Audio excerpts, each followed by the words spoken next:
মা তোমাকে যে মানসিকটা করেছিলাম সেই মানসিকের পূজাটা আজকে তোমাকে দিয়ে গেলাম, আর এই যে তোমার টাকা। ঘুম থেকে উঠেই রেডি হয়ে চলে যাচ্ছি বড় মার এখানে পুজো দিতে। হাই হ্যালো এভরিওয়ান, কেমন আছে সবাই? আশা করি সবাই ভালো আছো, আমিও ভালো আছি। তো দেখো, তোমাদেরকে তো একটা ভিডিওতে বলেছিলাম যে এখানে আমার পুজো দেওয়ার কথা আছে বড় মার এখানে। তো কিসের জন্য দিচ্ছি সেটা যেদিন দেবো পুজো সেদিনই বলবো। তো দেখো আজকে সেদিনটা চলে এসেছে, যে দেখতে পাচ্ছ চলে এসেছি। 10 রকমের 10টা মিষ্টি দাও। 10 রকমের দাও। আচ্ছা, এটা সন্দেশ দাও।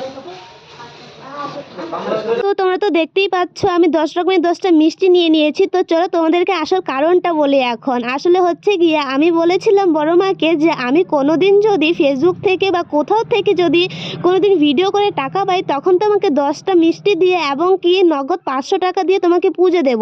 তো সেই মানসিকটা আমার সত্যি হয়েছে। আমি বলেছিলাম আমি যখন টাকাটা পাবো তখনই পুজো দিয়ে দেবো 1-2 দিনের মধ্যে। তবে আমার কিছু সমস্যার জন্য আমি তখন আর দিতে পারিনি, তাই ভেবেছিলাম যে আরও 1-2 দিন পরে দেবো পুজোটা। কিন্তু আমার সঙ্গে যা হয়েছে সেটা আর এখানে বলছি না। আমি বললে হয়তো তোমরা বিশ্বাস করবে না, তাই আর বলতেও চাই না এসব কথা এখানে। যাই হোক, তো দেখো প্রথমেই চলে এসেছিলাম বাবার এখানে, বাবার মাথায় জল ঢালতে, বাবাকে পুজো দিয়ে তারপর বড় মাকে পুজো দেব।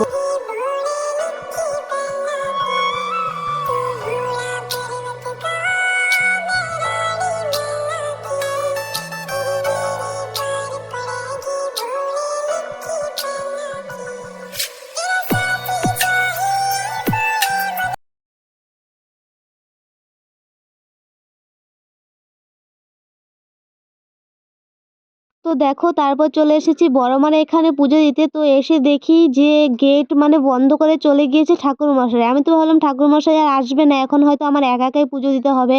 তো দেখতে পাচ্ছ আমি রেডি করছিলাম, তারপর বলল যে একজন না ঠাকুরমশাই আসবে পুজো দেবে। তাই আমি থালগুলো একটু রেডি করে নিচ্ছিলাম। থাল রেডি করে তারপর মার সঙ্গে ছোট্ট করে একটা ভিডিও করে নিয়েছি। দেখতেই পাচ্ছ কি সুন্দর লাগছে না বলো, মায়ের মুখটা কি মিষ্টি দেখতে। তারপর কিছুক্ষণ বসে থাকার পর ঠাকুরমশাই চলে এসেছে, যে দেখতেই পাচ্ছ। তারপর আমাকে বলল যা প্রদীপটা তুই জ্বালিয়ে নে, তুই যেহেতু মানসিক পূজা করবি তোকে দিয়েই জ্বালাই। তারপর দেখো আমি চলে গিয়েছি এই যে প্রদীপটা জ্বালাতে।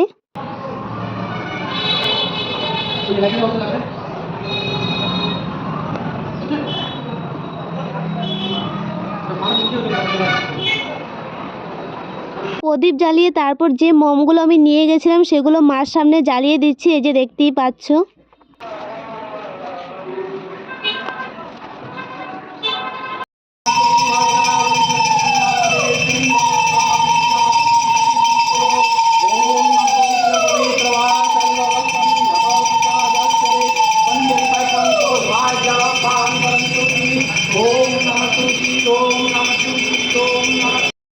नमः श्री विष्णु नमः गंगे च यमुना चैव गोदावरी सरस्वती नर्मदे सिंधु कावेरी जलहस्मि सन्निधि कुरु नमः अपविभाज्य अर्थांतर सूची नमः सूची आবার नमः सूची आবার नमः सूची। তো দেখো সূর্য পুজো, নারায়ণ পুজো, লক্ষ্মী পুজো যেগুলো থাকে সব কিছু করার পরে যে দেখতে পাচ্ছ আমি যে মানসিকটা আসলে করেছিলাম যে আমি ফেসবুক থেকে টাকা পেলে মাকে নগদ 500 টাকা দেব, সেটাই এখন দেবার পালা। তো দেখো আমি বলছিলাম মা তোমাকে যে মানসিকটা করেছিলাম সেই মানসিকের পূজাটা আজকে তোমাকে দিয়ে গেলাম, আর এই যে তোমার টাকা। তো দেখো এটা বলেই আমি মাকে টাকাটা দিয়ে দিয়েছি। আর হ্যাঁ, পূজা এখনো শেষ হয়নি, লাস্ট অঞ্জলিটা এখনো বাকি আছে, বড় মায়ের অঞ্জলিটা। তো দেখতে পাচ্ছ আরো দুজন এসেছিল, তো বলছে যে ওদের সঙ্গে একসঙ্গে তুই অঞ্জলিটা দিয়ে দিস। তাই কিছুক্ষণ ওয়েট করার পরে যে সবাই মিলে এখন অঞ্জলিটা দিচ্ছি।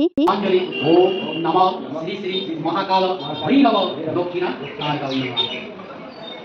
তো দেখো অবশেষে পুজো হয়েই গেল, আর আজকে পুজোটা দিয়ে এত ভালো লেগেছে কি বলবো, মানে এত শান্তিময়ভাবে পুজোটা দিয়েছি, মানে পুরো শান্তি লেগেছে আজকে পুজো দিয়ে, অনেক ভালো লেগেছে।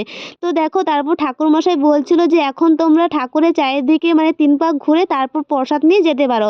তো দেখো বেরিয়ে পড়লাম। তারপরে যে এখানে দুটো দাদা ছিল ওদেরকে প্রসাদ দিয়ে দিয়েছি। তারপরে এই যে রঞ্জন দা ছিল দোকানে, গিয়ে বললাম যে দাদা নাও প্রসাদ, দাদাকেও প্রসাদ দিয়ে দিয়েছি। তো চলো আজকের ভিডিওটা এখানেই শেষ করছি। যদি ভিডিওটা ভালো লাগে তো একটা লাইক কমেন্ট শেয়ার করে দিও। আর হ্যাঁ, তোমাদের জন্য প্রসাদ আছে, এই যে নাও তোমরাও প্রসাদ খাও।